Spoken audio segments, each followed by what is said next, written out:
पन्हाळा तालुक्यातील कोतोली नांदगाव रोडवर कोलोली खिंड येथील वळणावर कोल्हापूर बोरगाव एसटी व दुचाकी यांच्यात झालेल्या अपघातात तेलवे येथील दुचाकी चालक मारुती हरी तांबवेकर यांचा उपचारादरम्यान मृत्यू झाला असून अपघाताची नोंद पन्हाळा पोलीस ठाण्यात झाली आहे।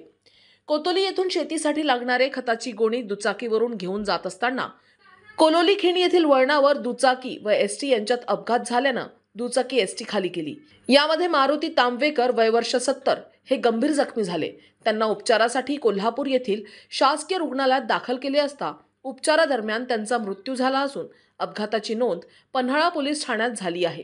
Maharashtra today Marathi bureau report Kiran Mhaskar, Kolhapur. आजच महाराष्ट्र टुडे 24 न्यूजला सबस्क्राइब करा आणि सत्य परिस्थितीचा सविस्तर आढावा पहा।